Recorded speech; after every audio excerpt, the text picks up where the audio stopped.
Welcome back to Coffee with the County Local Voices. Today I have a couple of guests in here. One, Sarah Pratt, who is our HHS director. Welcome back, Sarah. Good afternoon, Mark. Good afternoon. And I have Andrew Jergenson. Welcome back to you too, Andrew. Thank you. Yeah, Andrew is the pastor, has done a podcast with us before, the pastor at Aiken Assembly of God Church. And we talked during that podcast about all of the great things that you do in the community outside of the church and all of the efforts that you put forward. And we're here today to talk about another one of those. Somebody got you talked into something else, right? They did. So which one of you wants to announce the new chair of the HHS Advisory Board? I think I just did, right? Yes, so that is Pastor Andrew was appointed as the new chair as of January 1. Nice. So that is exciting. We had Joel Hoppy was our chair for many, many years. He did a fantastic job, but his term ended, and so we needed to elect a new chair, and that is Andrew. It's good to be here. It's another exciting turn, just kind of in what we talked about before, being part of the community, being out there, just trying to be part of something great. I think a lot of what people may not know is, I think we've had enough conversations on what is Health and Human Services and what do they do and all of those things, but they may not realize that there's boards or advisories or committees behind the scenes that are kind of guiding those principles too, and that's what the HHS Advisory Committee does.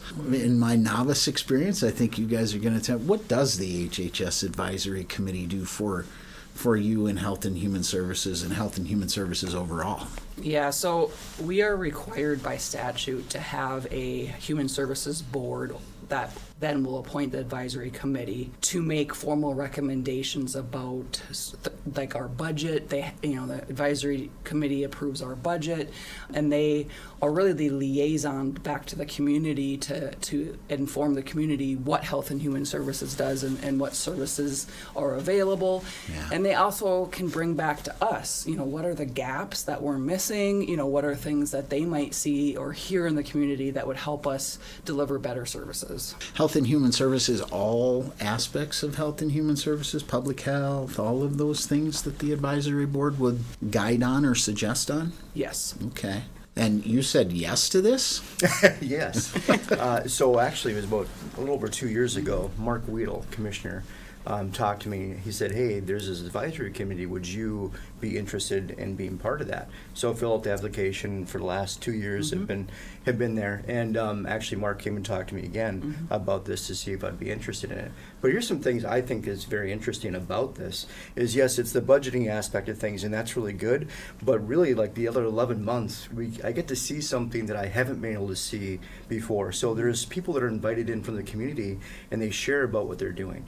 So recently we had some people. We had Holly and we had Corey and O'Neill, and they talked about some recovery houses that were here. Yep. And what was neat about that is you can see it and kind of read about it, but they come and they share their passion and they share their heart, and those things are really, really valuable to see.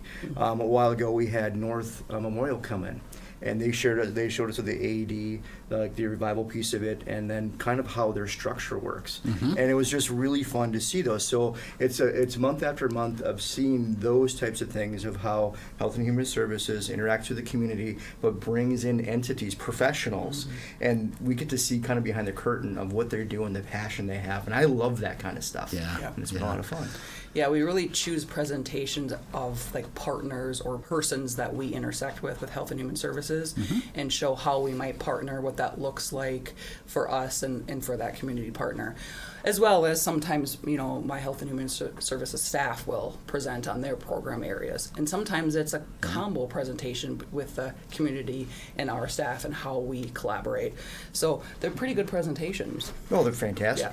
Yeah, it's behind the scenes, the community taking care of the community. I know you mentioned, and I love how you talked about the passion. I know you mentioned Corey and their projects that are going on, and economic development gets to be part of that as well, right? We get to go and we get to see those and hear that passion of taking care of people.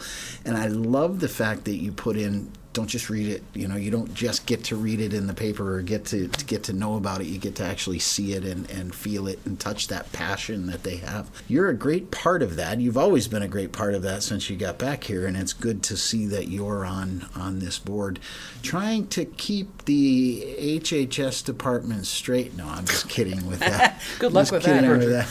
So you mentioned budgeting, and then the 11 other months. I'm sure that there's. What is the HHS advisory board? What are you working on in 2026, for example? Anything that comes to mind that we should know about? Yeah, in August, like I said, Carly, our fiscal supervisor, will present the budget to the advisory committee. That's part of the statute.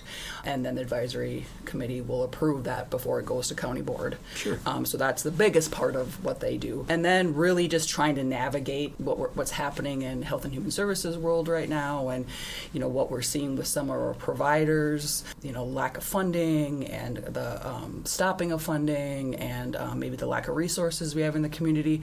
So this last month we really prioritized what are we most passionate about in 26. Yeah. And we made a list of those presentations and how we feel they will move this group forward in the way that we wanted to, based on kind of what we're seeing in the community, if that makes sense. It does. And the community is the same as you have. There's tense times out there. There's unknowns that are happening.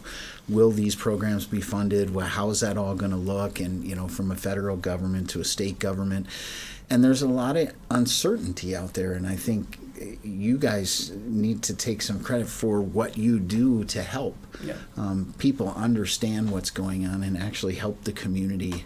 It's not easy for you guys to do that. Mm-hmm. I'm not buttering you up for another podcast or anything. I'm just telling you that I can appreciate the work that you have to do, especially in these uncertain times that we have. And I was really appreciative of some of the questions we had this last month about, what does that look like for, how do we ensure that we're preventing fraud, and what do we do, and what does that look like in the community? And I think that's going to be a main topic this year, obviously, and really trying to differentiate between client fraud, provider fraud, and program integrity. Mm-hmm. Those are three different terms that I think the community needs to be educated on. They look a lot different. And so I thought there was some really good questions from the advisory committee on what does that look like? What does that mean for you? And so I think that's going to be our main objective, to answer your question. We have people that rely on these services and need these services, and it's legitimate. Yeah. And so we want to make sure that we're abiding by all statutes and things that we need to do to ensure that our people are going to be able to maintain those services. And so we audit things when we need to audit things. The state comes in when they need to come in, and we're following everything we can follow to ensure that that's not a problem here. That's good, and thank you for that. Mm-hmm. And you have a day job, Andrew. I do have a day job. So how's it going over there at Assembly of God? Going really well. I just love being here, love being part of the community, and it's been a lot of fun. It is. Been busy, but it's been very good. So I do have one more thing on here if I can throw in here. So part of this too is letting people know that there's positions that people can apply for to be here, fill an application. So we have a couple of districts that are opened up. So if you're with, so we have 5 different districts, and actually 4 of them have openings. And if this is something you want to be part of, come fill an application, be part of. If you're like, I don't know if this is what I want to do, these meetings are open to the public, and you can come and listen to this and kind of get your feet wet a little bit on what does it look like and be part of these. So some of the things we talked about coming up is asking an adult and teen challenge to come in, and they're going to come speak with us. DAC here in town, we asked them to come in, and if you're interested in seeing kind of behind the scenes what we talk about, it may be a great opportunity to come and check that out, and see the passion that's behind it, and see the people that are driving this whole thing. Like, these programs, they need to be out there, and sometimes you look at me like, what is this program, what is it doing? And then you get to see the people that it affects, and you get to see how these things just kind of come together. Yeah, anyway. That's great. That's where the meaning takes place, right? And and if somebody wants to apply, where would they go to see that? Is that our county website? Yes, it's on our county website. Right now, it's a little bit hidden between a few clicks, and so I'm working with IT on putting that more on the front page and underneath the popular links. I don't think it's been moved yet. We're working on getting that more accessible to the community. They can contact Paula, my administrative assistant, or myself, or both of our numbers are on the county website. What happens is they fill out an application. We then have to bring that application to the county board for approval, and then they can become a voting member of the board. Sure. But like Andrew said, if you're not sure and you just want to feel it out, it's open to the public. Anybody can try it out for a while. You're just not a voting member until you fill out that application and you're approved by the county board. But we would love to have more people just coming in and observing and bringing some fresh perspective. I think that would be fantastic.